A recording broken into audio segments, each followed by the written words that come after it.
My brothers and sisters, Yali Madat. Hope all continues to be well with you. As we continue to deal with the impact of COVID-19 across the country, natural disasters have also occurred across the United States. In the last couple of months alone, while the country has been dealing with the effects of COVID-19, devastating hurricanes, tornadoes, wildfires, and severe storms causing power outages have directly impacted our country and our Jamaat in cities across the US. September is National Preparedness Month, and throughout this month, Focus USA, along with the National Council Disaster Management Team and the Economic Planning Board, will be sharing information and tools to help the Jamaat prepare for severe weather and natural disasters in your areas. Each week, new messages, resources, videos, and tools will be shared to help the Jamaat prepare their homes and businesses for natural disasters. To ensure family preparedness, we urge the Jamaat to complete and/or update your family emergency plan found at the focus-usa.org website. Have an emergency kit in your home with essential items, basic supplies, and important documents, along with a go bag in case you need to quickly evacuate your home. It is also vital for the Jamaat to stay informed of what is happening in your area by signing up for local emergency alerts from FEMA or the Red Cross and the Jamaati Disaster Management Team text messages. Further information on how to sign up for alerts can be found in the Smiley Insight, and additional information and resources are available on the focus-usa.org website. From a business preparedness perspective, Jamaati-owned businesses have unfortunately been impacted by the devastating effects of natural disasters. Taking the time to understand which natural disasters are most common in the areas around your business, and knowing the steps you can take to reduce the impact to your business operations, developing a communication plan, having an evacuation plan, and ensuring you have adequate insurance coverage can help you be better prepared and recover in the event a natural disaster impacts your area. It is critically important that all families within the Jamaat take the time to proactively prepare their homes and businesses for natural disasters which could affect us at any time with little or no warning. Additionally, I would like to take a few minutes to address recent college graduates. We recognize that you are entering the workforce at a challenging time. In such a time, you should know that you are not alone. Recent graduates across the country are also struggling, as well as around the world. During such times, we should not hesitate to lean on the strength of our networks to help guide the way. I encourage you to reach out to family and Jamaati members for guidance on how to navigate the current environment. The Smiley Professionals Network is a fantastic community of geographically and professionally diverse Jamaati members who have a wealth of knowledge and experience. If you are not already a member, please join at ipnonline.net and please connect with others who may be able to help you. Remember that a job is one way, albeit an important way, through which you can advance your career ambitions. But taking this opportunity to continue to refine your skills and knowledge by auditing or taking classes at your alma mater or volunteering for causes dear to your heart can also be very helpful. Many colleges and universities extend the privilege of auditing or taking classes to recent graduates for low or no costs. Also, if appropriate for your career and your family, consider launching a business even if it is small in scale. With so much of the status quo around us changing, Opportunities are constantly being created, and bringing a fresh perspective to these can be the seed of a successful business and a career. And for those Jamaati members who have established businesses and careers, if you or someone you know is looking for talent, please contact the Smiley Professionals Network and share that information so that the opportunities might be matched with those seeking them at this time. In supporting and advising one another, we can get through the challenges of this unique period in our country's economy. In the end, a reminder that while the nation is still struggling with the challenges of COVID-19, the upcoming flu season possesses an additional threat. A combination of both viruses will likely increase the disease burden by exacerbating respiratory illness for affected individuals. While we do not yet have a vaccine for COVID-19, we are fortunate to have one for influenza. In the US, the flu season typically occurs during the fall and the winter months, with a peak between December and February, but the flu season can last as late as May. The CDC recommends that it is best to get your influenza vaccine in September or October to ensure effectiveness of the vaccine throughout the flu season. To mitigate the risk of overlapping COVID-19 and influenza infections, we humbly request and encourage all Jamaati members to avail the flu vaccine this flu season. Please call the Access Desk if you would like to discuss this with a healthcare professional in our Jamaat. Until next time, I wish you and your family best of health and happiness. Please remember to continue to practice physical distancing, use face coverings, and maintain best of hygiene.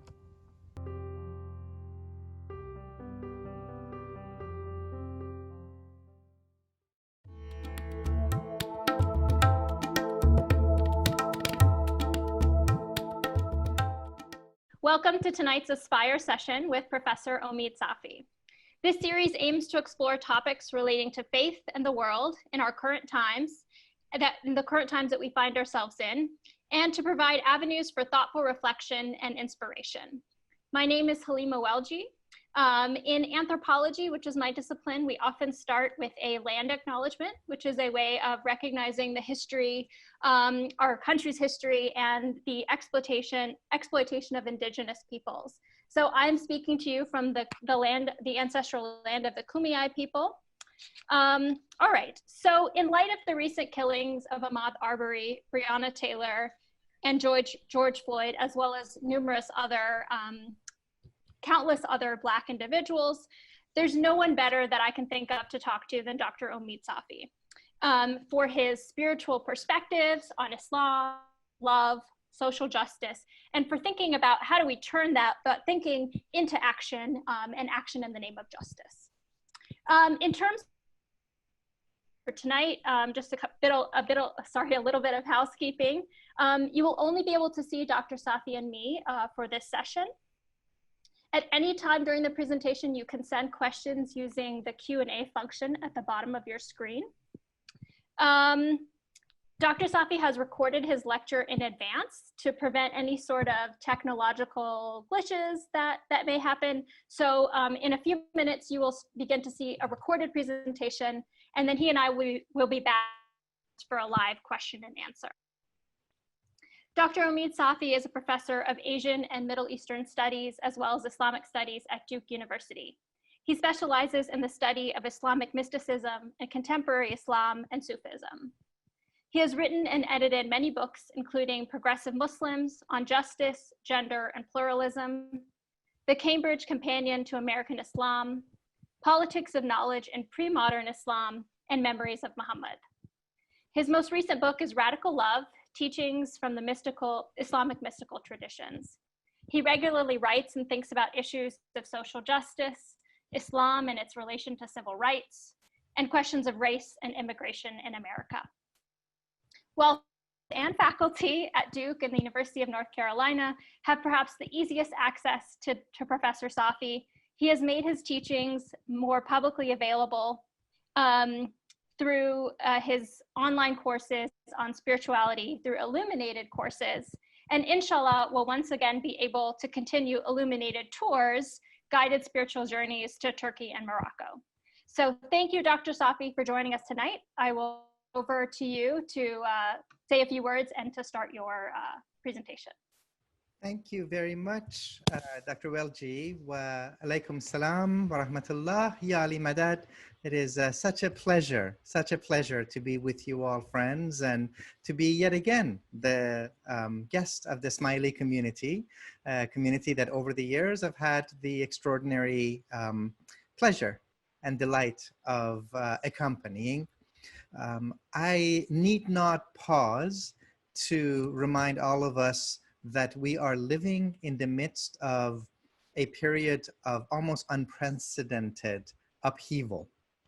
And we are being asked as citizens of the communities that we call home, as well as Muslims, to bring the wholeness of our being and be participants in restoring a sense of justice and well-being, dignity, and honor for the places that we call home.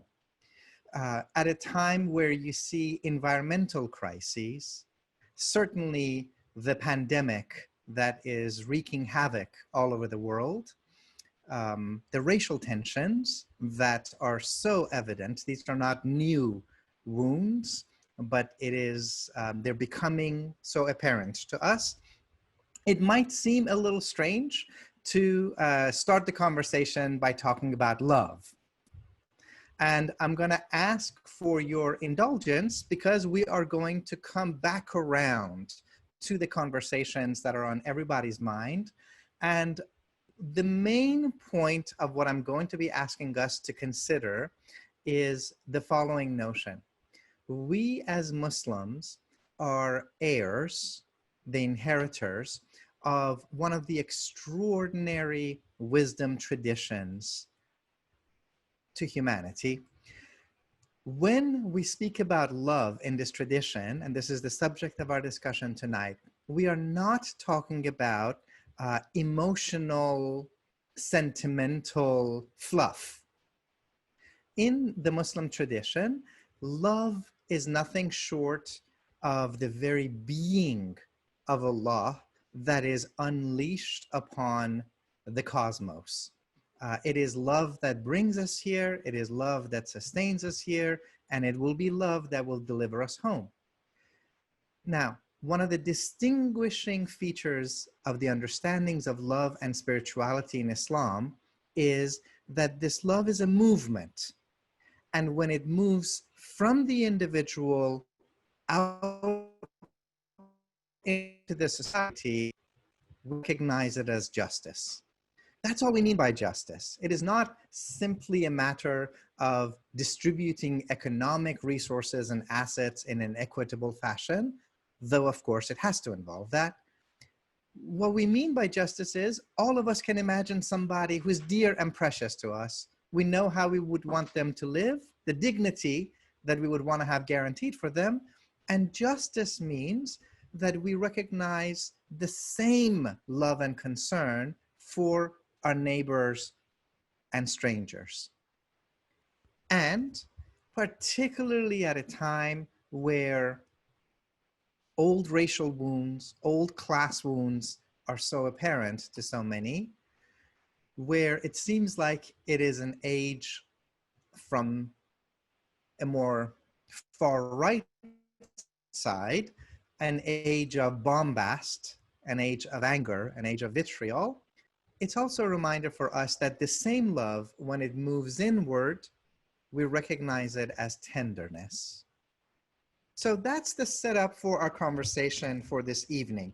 We're talking about love, not as sentimentality, but as that divine force which propels us into the public as human beings that stand up for righteousness, stand up for dignity, starting with those who find themselves weak and vulnerable, and at the same time, when that same love moves inward, we remain tender human beings. That in our struggle to achieve justice out in the world, we don't want to lose the tenderness of our own hearts. So, with your permission, I'll go ahead and start the pre-recorded talk that I have for you. And we're going to start with love, and then we're going to circle back around and come to justice. And meanwhile, I'll be looking over your questions that are coming in, and we'll have a nice discussion afterwards, inshallah. Bismillah. I invite you to join us on our other programs as well. You can always find our information online at Illuminated Courses. We offer courses on the Quran and Islamic spirituality. Thank you for being with us on this session. Hello, I'd like to welcome you back to our presentation on the path of radical love. This path has been one of the most important and dynamic paths within the world of Islamic spirituality. Many of the greatest of Muslim mystics, poets, lovers, and dreamers, such as Rumi and Hafiz and others, have come out of this particular path. And perhaps we should begin the way that they would begin. They would begin not with a systematic presentation, but by telling you a story. And so the story that I'd like to tell you in its written form is over 800 years old. And in its oral tradition, it's perhaps over 1,000 years old. The story is of an African, a North African, Egyptian Sufi saint named Zulnoon al-Misri, Zulnoon al-Misri in the Eastern languages. And it is recorded in the lives of illuminated beings, the lives of saints that the Persian poet Fariduddin Attar recorded. And in this account, Zulnoon, this Egyptian saint, has a visionary experience, a dream of the day of resurrection. In this dream, he dreams that all the human beings who have ever been are gathered together and summoned in the presence of Allah. He says that all the people who have ever been, all the ones who are, and all the ones who shall forever be are brought together. They hear the voice of God coming to them a number of times, and each time God offers them a gift, an offering, and these are free offerings. There doesn't seem to be any conditions attached to them. So the first time that they hear the voice of God, God says to them, "Who amongst you would like to have all the worldly delights and pleasures, the sum totals of all the earthly delights that I have ever created?" So people look around and they're like, wow, the sum total of all the worldly pleasures, that sounds really lovely. So they kind of look around and they ask themselves, what's the catch? The catch is there is no catch. The catch is there's no catch. Okay, so 90% of them put up their hands and they wait there hesitatingly to see what gives, and they hear the voice of God. It is granted unto you. The total of all the earthly delights and pleasures is yours. So they're quite ecstatic and happy, and they leave. They hear the voice of God a second time. Who amongst you would like to be spared all pain, all suffering? Who would like to be spared hellfire, pain, disease, death? Wow. So the ones who are left look around and they go, to avoid pain and suffering. That sounds really good, right? To be spared hellfire and any pain in existence eternally. Wow. So of the ones who are left, about 90% of those put up their hand and they wait. It is granted unto you. So they do the happy dance and they leave. There's a smaller crowd left. They hear the voice of God a third time. Who amongst you would like to be granted admission to my loftiest paradise? A garden so bathed in light that no eye has ever seen it and no words have ever described it. Wow, a garden so bathed in light, a paradise so lofty that no eyes have ever seen, no words have ever described. So of this smaller crowd who are left, they look around and about 90% of those put up their hand and they wait. The voice of God comes to them yet again. It is granted unto you. And they leave. And Zulnoon says that after the ones who had chosen earthly delights, who had chosen to be spared pain and suffering, and who had chosen God's loftiest paradise, had all chosen their gifts, there was but a small trickle of us left. And he says, this time around, we heard the voice of God come to us like a thunder. I gave you every earthly delight, you chose it not. I offered you redemption from hellfire, pain and suffering, you chose it not. I even offered you the chance to be admitted to my most luminous garden. You chose it not. What have you come here for? And Zulnoon says that the few of us who were left put down our heads in humility and we said, you yourself know what is in our heart. We did not come for earthly pleasure. We did not come to be spared hellfire. We didn't even come for the garden. We came for you. And Zulnoon says that there was a long pause, and then they heard the voice of God come to them one last time, this time quite gently, in which God said to them, in that case, then I am yours. I am yours.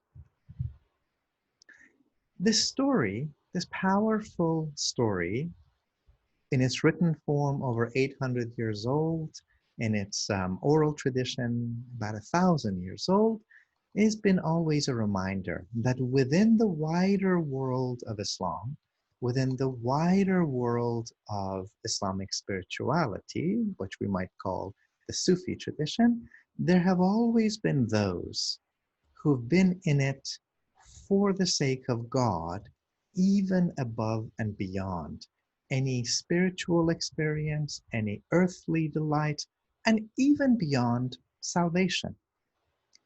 These are the ones who love, as someone has said, the gardener more than the garden. They are the ones who are only after God's own heart, and God is after them. This is the path that the mystics of this tradition refer to as the path of radical love. Radical love. And it's probably a good idea to take a couple of minutes to talk about these words, radical and love. Well, love, of course, is one of the ultimate expressions of intimacy and closeness. You know the one that you love, and you love the one that you know.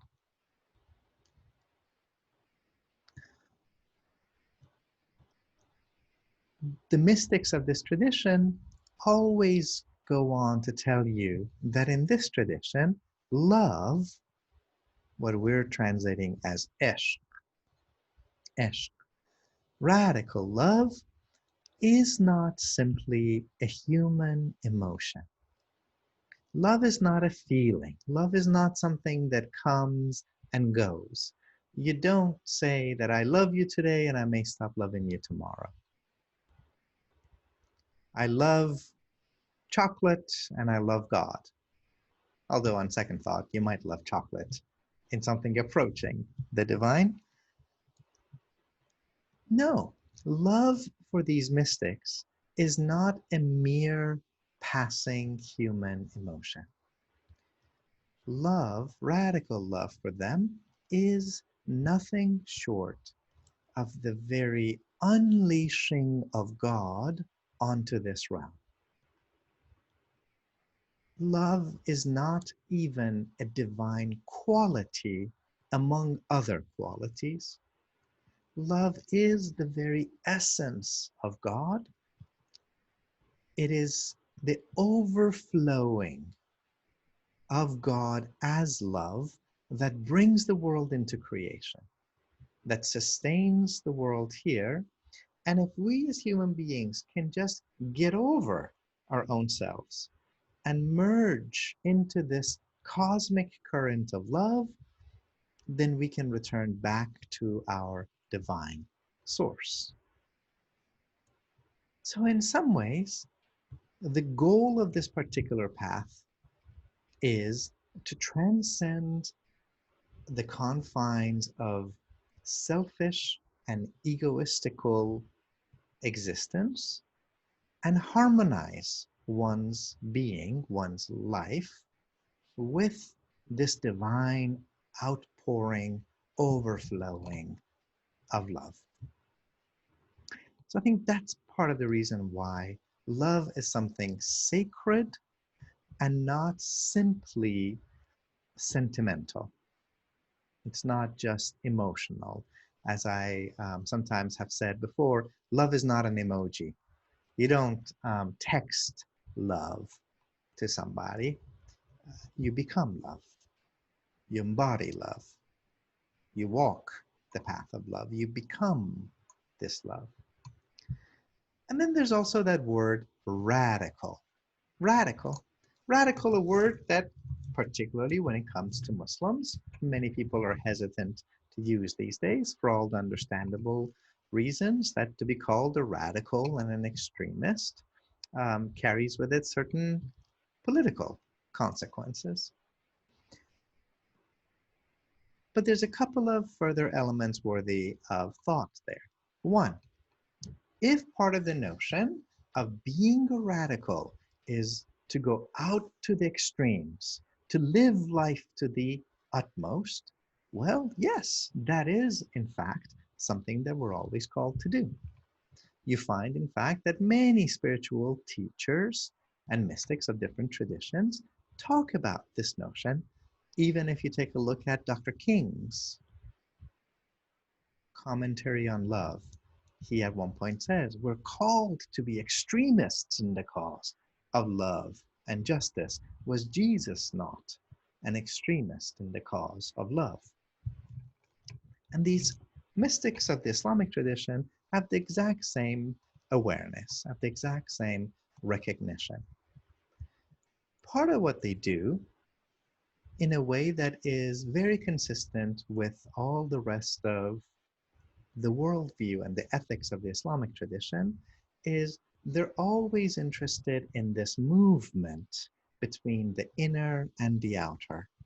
This is what we might call toggling back and forth between the manifest and the unmanifest worlds.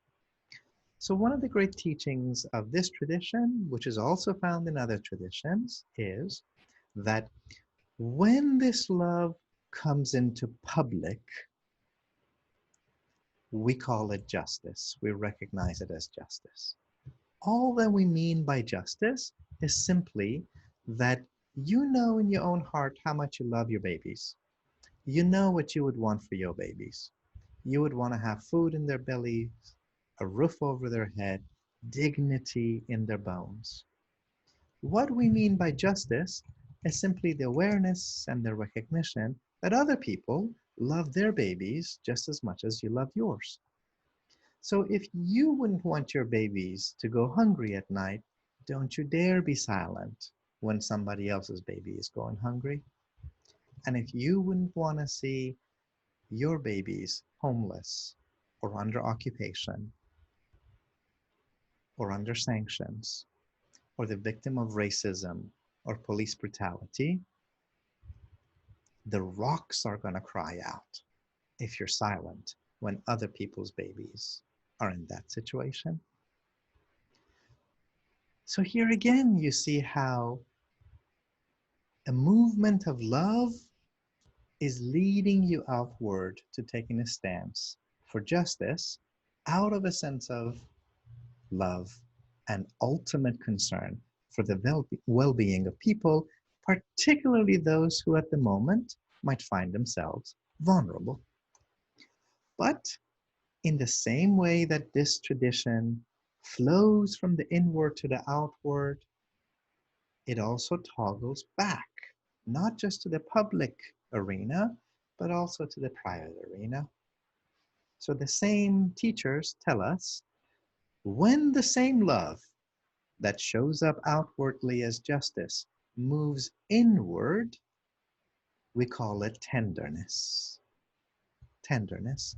So the same person who, out of the desire for radical love, will be a fierce warrior for justice out in the public square, is the same person who is tender in their dealing with their fellow human beings privately.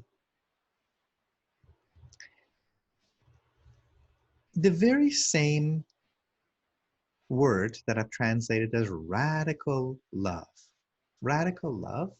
ishq, the word radical is also important for us to ponder upon. Radical today has a connotation of being an extremist. At times even might have the connotation of being violent. But that's not what the origin of the word radical was. The word radical originally meant to go back to the origin, to go back to the root of something. And in fact, when you study the words of the Muslim mystics of the path of radical love, they are constantly calling us to return to the root of our being, to go back to the heart of the heart, to the essence of the essence. Rumi, for example, uses the beautiful metaphor of a tree. Every tree has to be rooted and grounded in something, and he begs you, he pleads with you, find out what it is that is rooting you. When the storms of life come, are you grounded? Are you rooted in something? Right? A tree might be very tall and majestic, but if it's not rooted, the first good stiff wind is going to knock it over. And he also is reminding you that the roots of a tree are how it derives its nutrients, its sustenance. And if you're not rooted, then the tree is going to wither. It's going to become a brittle tree. And they're using the same metaphor to talk about the religious life. You might see people who are doing everything that they're supposed to, believing everything that they're supposed to, but that their religiosity is a kind of dry religiosity. There's nothing moist and tender and loving and kind and gentle about them. And so they're telling you, don't be that. Don't be a dry religious tree, because a dry tree will give you no fruit. Be moist, be supple, be soft. There's great strength in softness, in gentleness. The strongest of people are sometimes the most gentle.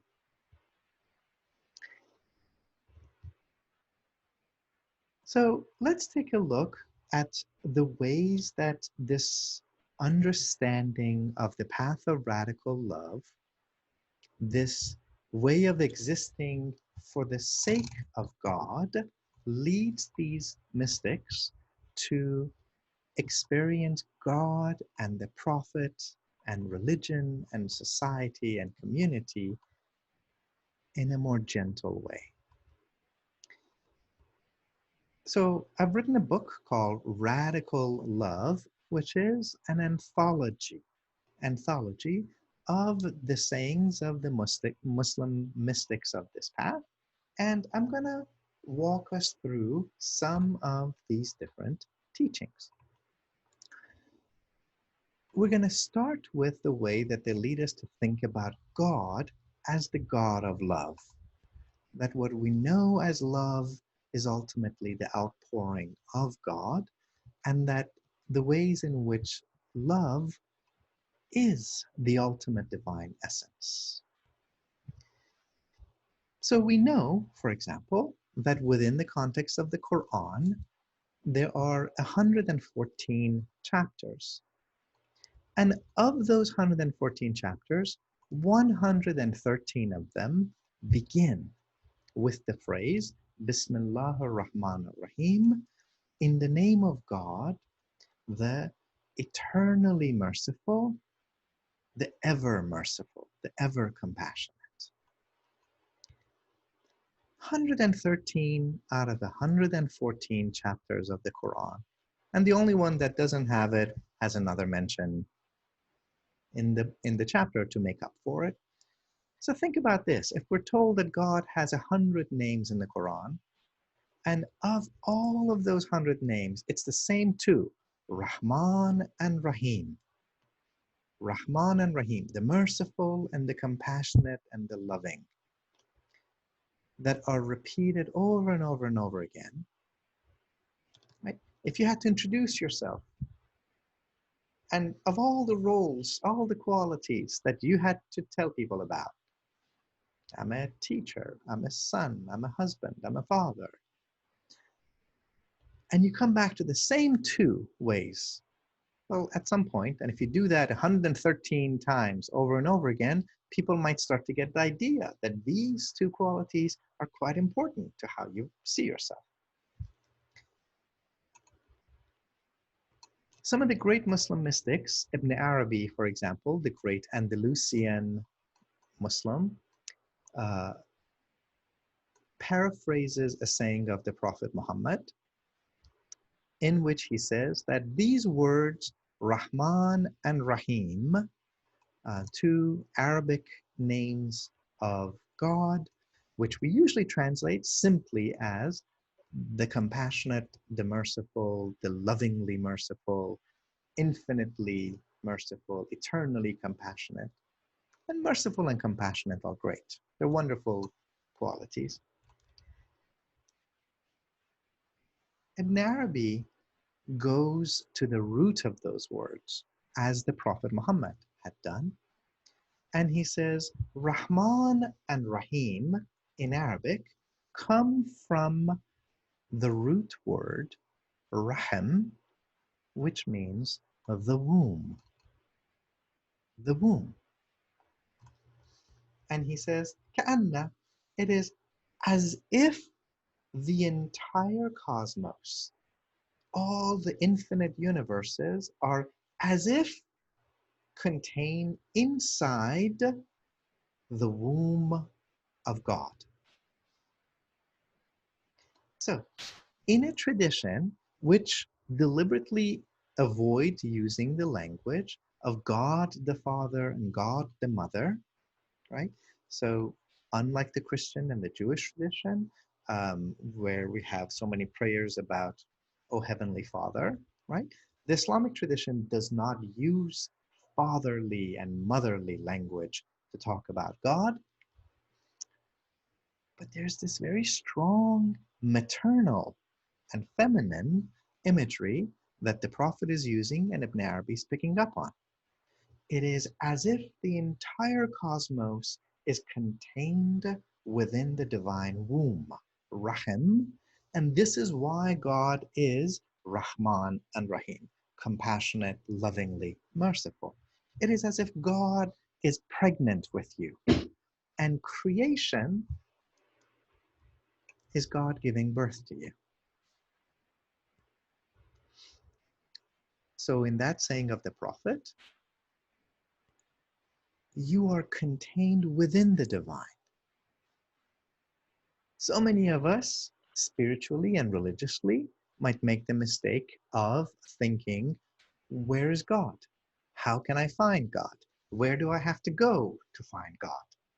What journey do I have to set out to find God? And these mystics are telling you, you are already contained inside the divine.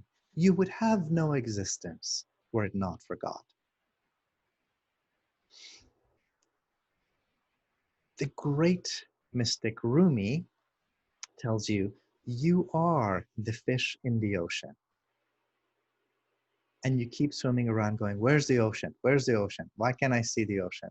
You have no word for the ocean because you're already in the ocean.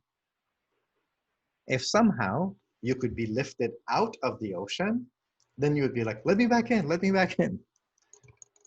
And in fact, we see that many Muslim mystics love to tell these stories about the ways in which they experience this quality of closeness to God. So we're going to take a look for 1 second at the teachings of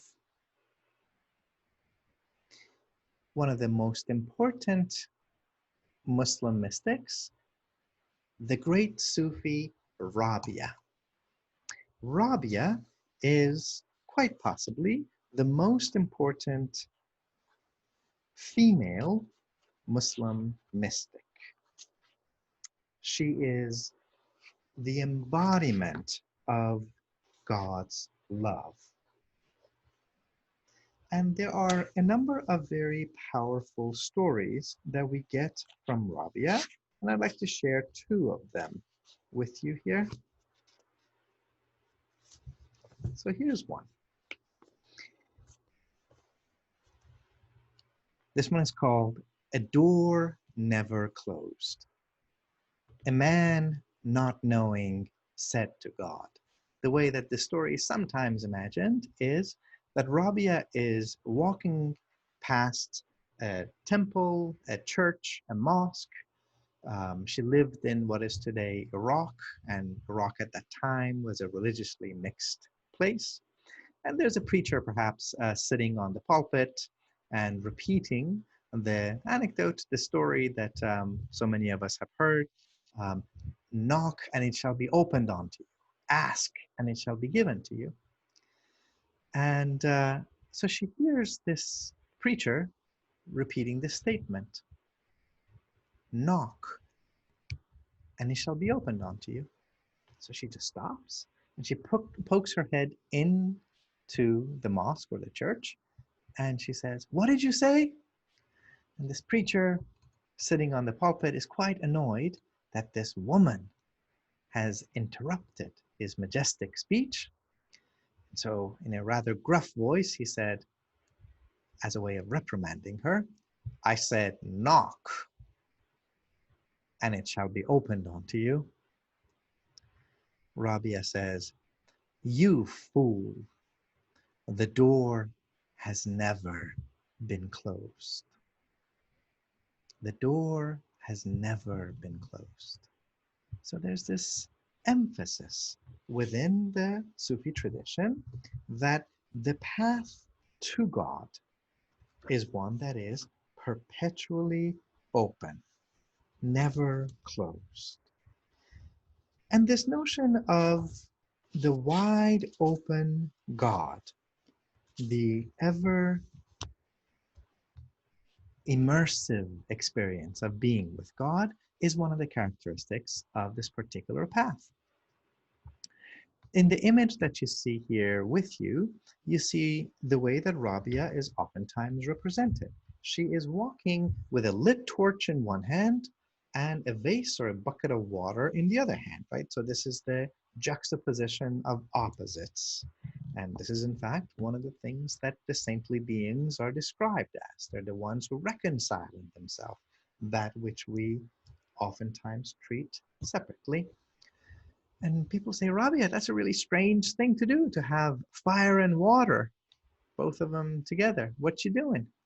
And her response is this particular prayer.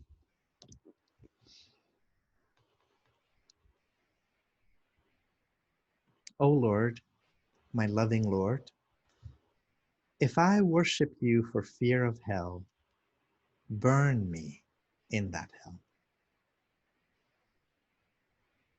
If I worship you hoping for paradise, make it forbidden for me. But if I worship you only for your own sake, do not withhold from me your everlasting beauty. اگر از برای تو را می پرستم، جمال باقی از من دریغ مدار. If I worship you only for your own sake, do not withhold from me your everlasting beauty.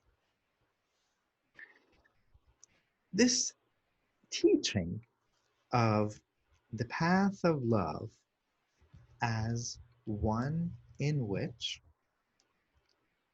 the door to God is always open, has never been closed,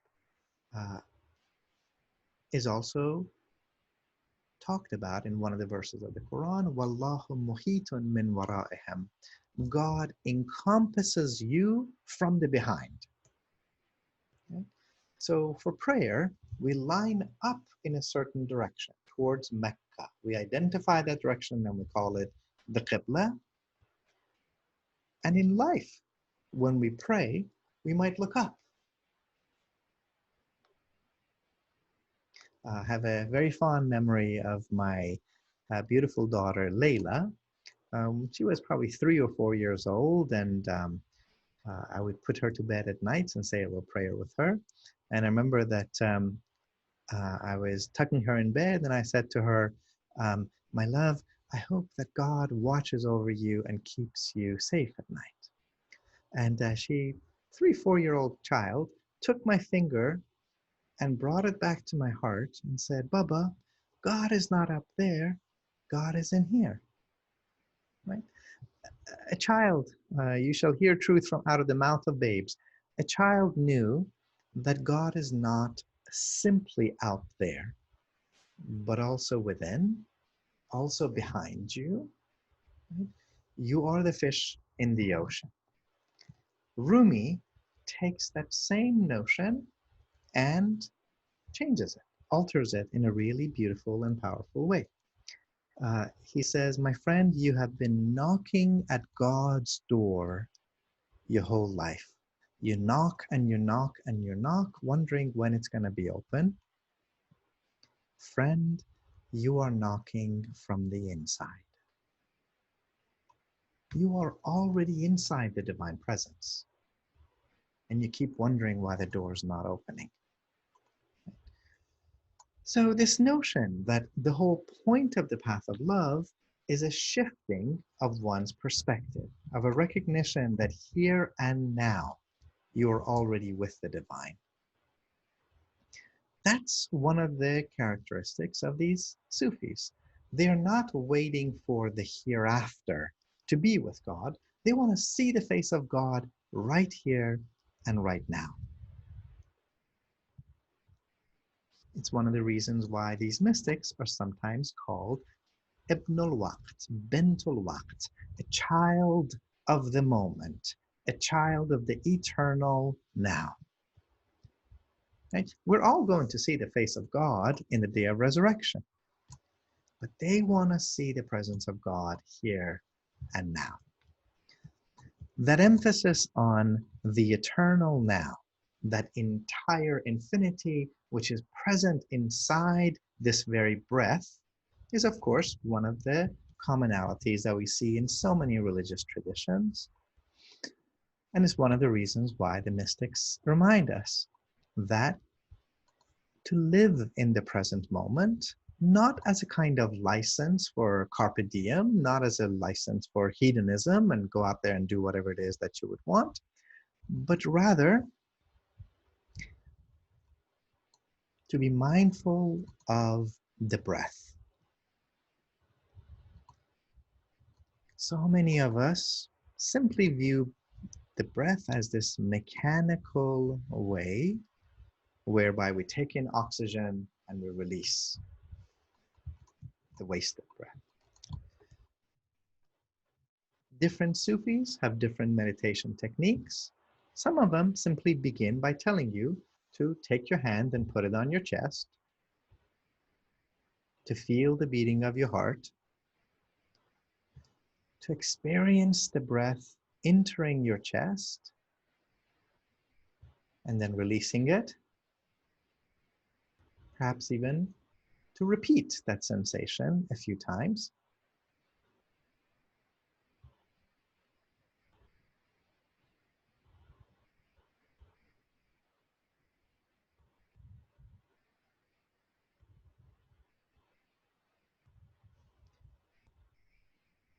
You start to become mindful of the beating of your heart. Perhaps you can start to feel the beating of your heart not only within your chest, but echoing throughout your body.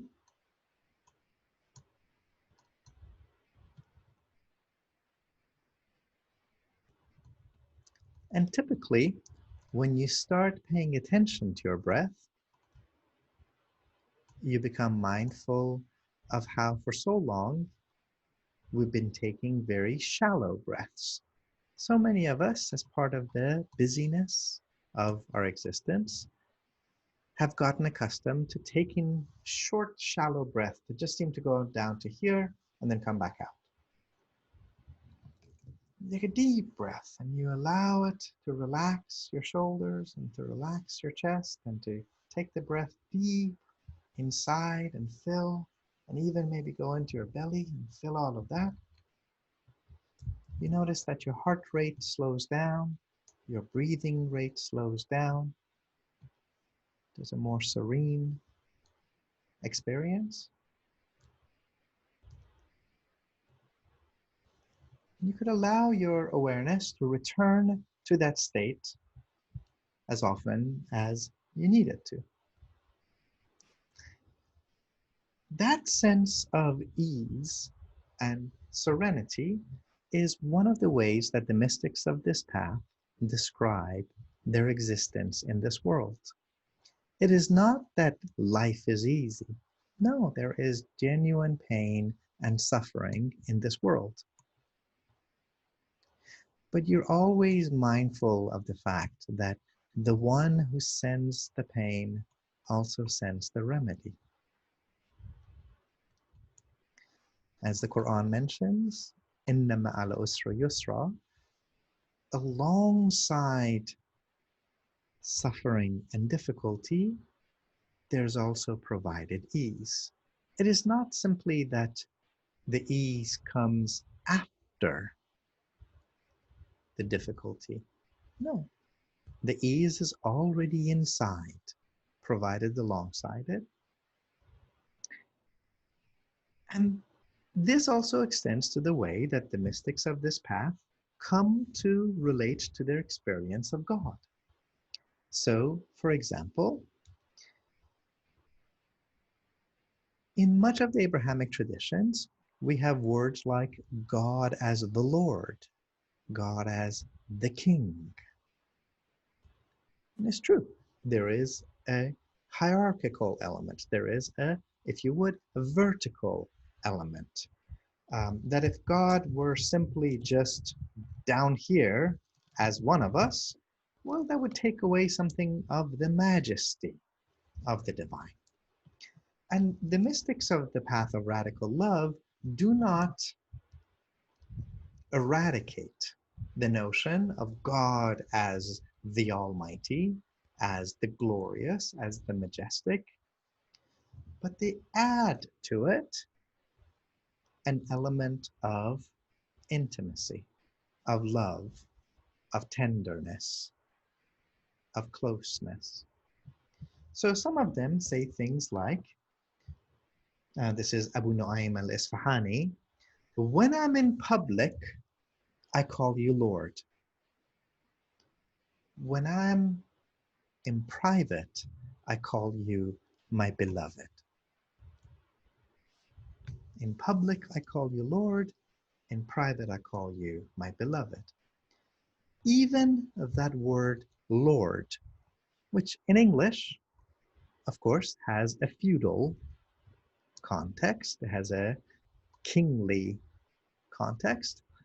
In Arabic, Rabb is your cherishing Lord, your nurturing Lord. It's from the same root as the word Rebbe in Hebrew. A murabbi is a guide, almost a gardener who tends to the flowers in the field. You're not lording over them, you are nurturing them. You're helping them grow and achieve your full potential. What if we come to think of the divine as the one who is aiding us become everything that we are meant to be? And even there, in public, I call you Lord. In private, I call you my beloved. One of the mystics, Sahl Tustari, was asked, tell me about this whole path of love, if you had to sum it up. And his answer was, Ba Khuda rahat budan. It's to be at ease with God. To be at ease with God. We are told in the Chishti tradition that the very last words of the Prophet Muhammad were Ar-Rafiq al-A'la, the highest friend. The highest friend. Right? Upon ending his earthly embodiment, the very last words of the Prophet were that.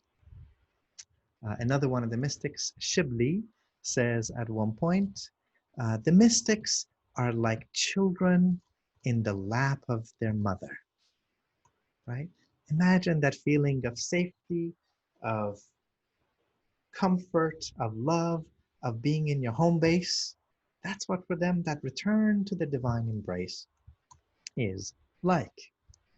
And that's one of the reasons why in the meditation practices that the mystics of this path do, which is oftentimes beginning with the declaration of faith, the La ilaha illallah, there is no God except for the one loving God, except for Allah. You begin with La ilaha, there is no God, small g, illallah, except for the one God. Before you can affirm God as the beloved, as the cherishing, nourishing, sustaining Lord, you have to do the La ilaha.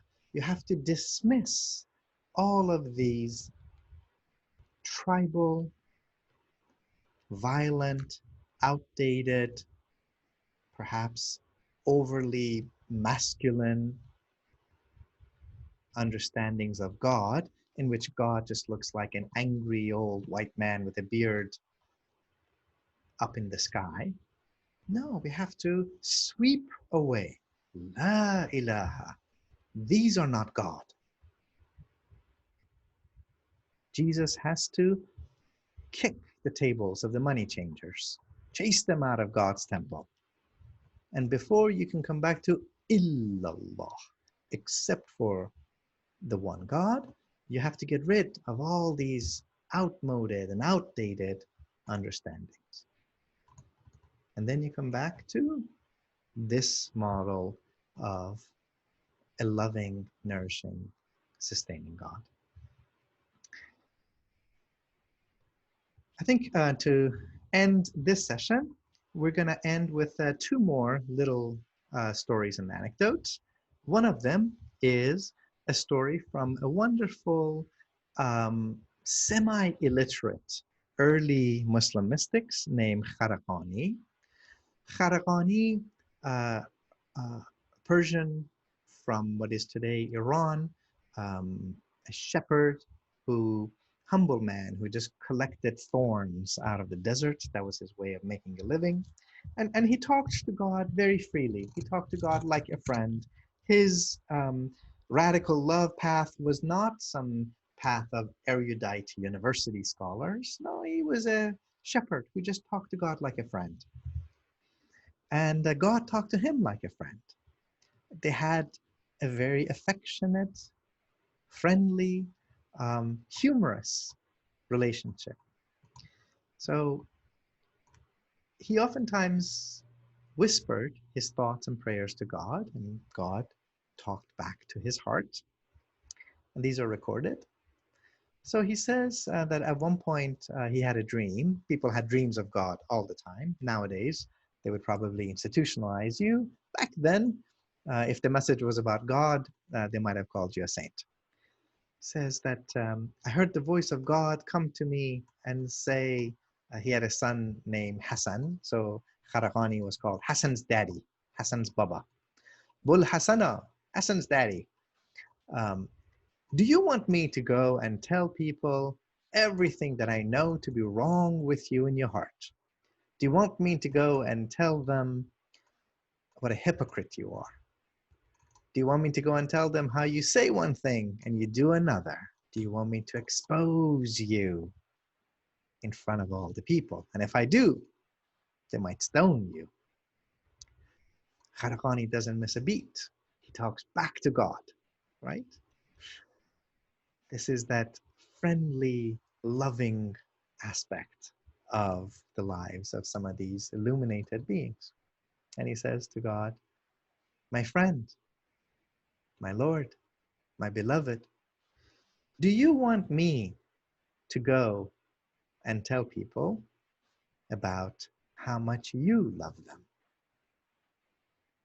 And if I do, and when I do, then not a single one of them is going to do their prayers or their fasting or any of these things that you keep asking them to do. Because you love your creation so much more than a mother loves her newborn child. Kharaqani says there was a long pregnant pause, and then he heard the voice of God come to him and say, how about this? I say nothing, you say nothing. I say nothing, you say nothing. The story of Kharaqani is recorded here. His statue and paintings are recollected in this tradition, and his shrine is still a place that people can go and do pilgrimage. So I think we are going to stop that encounter here, and this is an ongoing tradition. I hope that we remember that the path of radical love, which they would see as going back to the life of the Prophet, being rooted in the Quran, and a flowing, living tradition that would encompass people like Ahmad Ghazali, Rumi, Kharaqani, Zulnun Misri, Rabia, Hafiz, and others, is one that continues down to our own day and age. So I thank you for this time. I wanted to thank you for having joined us on this program on radical love. If you enjoyed what you listened to, I invite you to come and be with us on our other courses and offerings. You can always find them online at Illuminated Courses. And we currently have a program, a whole course of lectures on the heart of Rumi's poetry, which you can also find at www.illuminatedcourses.com, as well as our new course on the Quran. So thank you again for having been with us. Great. All right. Thank you so much for the presentation that you shared. Sure. I My wanted to pleasure. begin. I wanted to begin our questions with really thinking about taking what we have learned about justice as being love outward, and start with thinking a little bit more about how does that work in theory and what are some of the practice of that. So if we think about justices in our contemporary society, there's definitely a push for thinking about it within a peaceful frame. And as Muslims, we ground our Islam in the idea of peace. But if you think about all of the peaceful protests that have happened in past history, it moves the needle very little. And it seems like what we see now is overflowing of that frustration. So how do we think about peace in Islam when social justice sometimes needs more of a push, more of a violence? What would you say, or how do you think about these concepts? Yeah, that's a wonderful, wonderful question. And obviously an incredibly timely one as well. One of the things that I oftentimes try to suggest to friends is that it's very helpful for us to think about when we're discussing peace and that this desire that we have for peace, what are we really talking about? Dr. King, whom I tend to think of in many ways as a Christian Sufi, he talked about how there is a negative peace and a positive peace. And he said what people usually say that they want peace, what they want is an absence of tension, right? They would want for people to stop protesting, demonstrating, to maybe stop sounding so angry. And he says, but we got to move through that negative piece and get to the positive piece, which is the presence of justice. So we got to get to the underlying cause. What is it that is leading to the dissatisfaction of people? Of course, we know that riots are the voice of the unheard. And this is one of those important points that we have to kind of think about. Are we more concerned? Are we more unsettled and disturbed by the anger with which millions of people are telling us that they cannot breathe? Or are we equally and even more so concerned about the systems, the institutions, and the structures to their suffering? I think that's the point in which it's imperative upon us to be willing to go deeper, to be asking those structural questions that I think all too often we are hesitant to do. Yeah, I like that, because really getting to the root of it is forcing us to really question and think about, how do we enact this justice? How do we enact this love? And that leads me to my second question. If we take the radical as a looking back and a turning back to the tradition of the Prophet Muhammad was a merchant in his time. Yep. And while he certainly didn't live in a capitalist system like we do now, how can we use the role model of the Prophet to help us think about this tension that we see, this reconciling between capitalism, Islam, and being an advocate for social justice? What would it look like to be a consumer or someone who lives in a capitalist economy acting out this justice and this love? I think that's a really wonderful question. And I know that this is a deeply relevant one for the Ismaili community, so many of whom have scattered all over the world through mercantile contexts. And it's a community that is known for its cosmopolitanism and philanthropy and so many other traits as well. So it is true that within the 1400-year tradition of Islam, there's always been a notion that one of the goals of religion is the protection of life, the protection of dignity, right? Honor, and then the protection of people's property.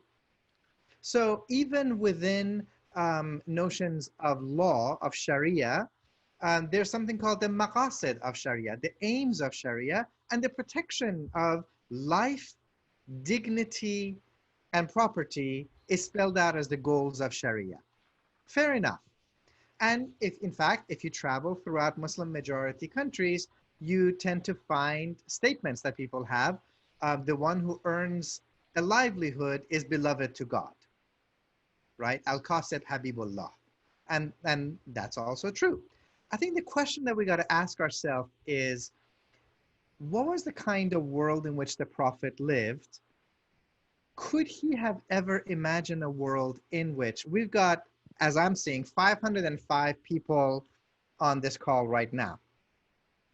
Could he have imagined a world in which 50 people, 50 single individuals own more property than 80% of humanity? Could he have imagined a world in which the top 1% of society in this country, the richest society in the history of humanity, owns 42% of the wealth? And this is where we got to start asking some of those questions, that the circulation, the distribution of wealth has to mean something more than an individual act of charity. What do we do with the fact that in the richest country on earth, 20% of children go to bed hungry at night? Right? This is not simply a political crisis. It's not simply an economical crisis, though it is that. It's a religious crisis. It's a crisis of the conscience. And so I think whenever I hear people discuss the notion of capitalism and the sacredness of private property in Islam only in an abstract and only through, well, you know, we have this statement in the sayings of the Prophet, and this is what the Islamic legal tradition said, I don't think that it's actually in touch with the world in which we live, where the discrepancy between the super haves and the absolute have-nots has gotten to such an obscene level that at some point it calls for something much more fundamental in terms of the circulation of wealth.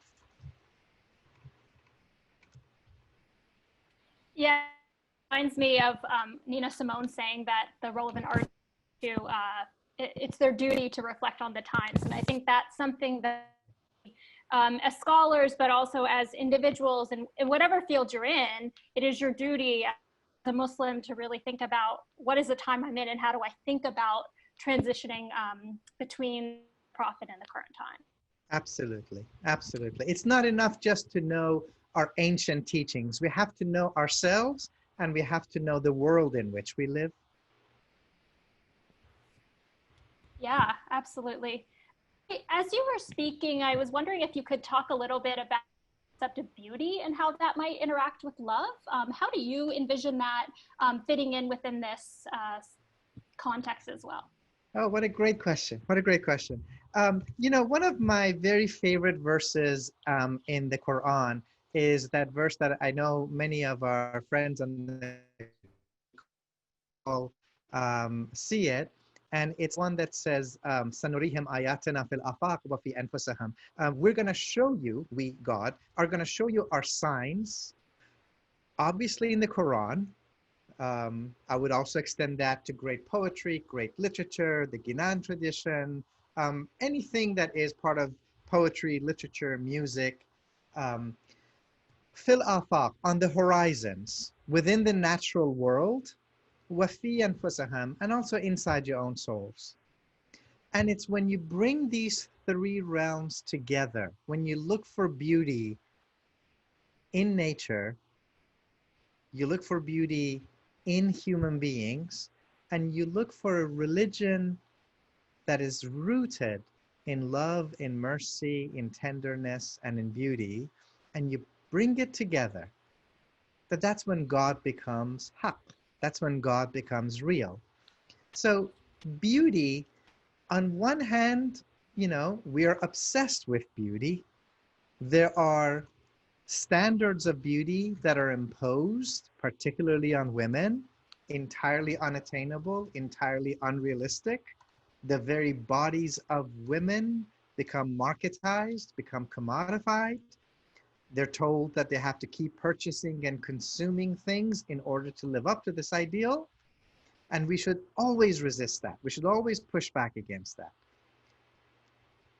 But that thirst for beauty is actually a much deeper inclination that we have, because real beauty, not the commodified, marketized, sexualized one, but real beauty, that's the beauty that you feel when you have your feet in a brook. That's the beauty that you feel when you hear the wind rustling through the leaves. That's when you have a child giggling. That's when you see a bird take to flight, or you read a great poem, or you listen to great music. And I think that beauty brings you back to that notion, Inna Allaha Jameel wa yuhibbul Jamal. God is beautiful and God loves beauty. So that beauty becomes a magnetic pull that brings you back to the embrace of the divine, if we allow ourselves. Thank you. For you, Rumi has been an avenue for developing your spiritual tradition and your spiritual practice. I'm wondering, for individuals that would like to develop more of a spiritual practice, perhaps, you know, they've done Rumi, but they're looking for something else. Do you have any advice for someone who wants to start developing that tradition? And also, you know, what is that advice? But then, why is that important? Why is it? What might it bring to them to develop further that spiritual tradition and practice? Well, you know, the mischievous answer is very easy. What do you do after Rumi? More Rumi. Rumi is an ocean that is never ending. So you just want to go deeper and deeper and deeper into it. But, you know, look, this has to be something that speaks to people's soul. And one of the things that we're all realizing nowadays, and I realize it as a parent, as a teacher, as somebody who loves and cares for my community, as I love and care for humanity, is the things that feed my soul may or may not be the things that feed somebody else's soul. So anybody who is looking to grow deeper, grow spiritually, one of the things that I always suggest for them to do is to do muraqabah and muhasabah, to examine their own heart and to observe their heart, to see what is nurturing their soul, what is feeding their soul. For some people, it might be prayer, it might be going to Jamaat Khana, it might be reading the Quran, reading Rumi, reading some great religious poetry. For somebody else, it might be deep, spiritual, intimate, tender conversation. For somebody else, it might be the touch of your mother. For somebody else, it might be going for a walk in the woods. For somebody else, it might be solitude. Find that thing that feeds your heart and do it and do it and do it again until it becomes a habit. And then as you move down life's journey, keep examining, is the thing that fed my soul when I was in my 20s still the thing that feeds my soul now?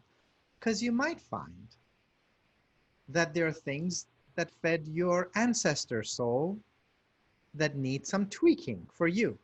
And there might be some things that fed your soul when you were 30 that a couple of decades later might need just a little bit of fine tuning.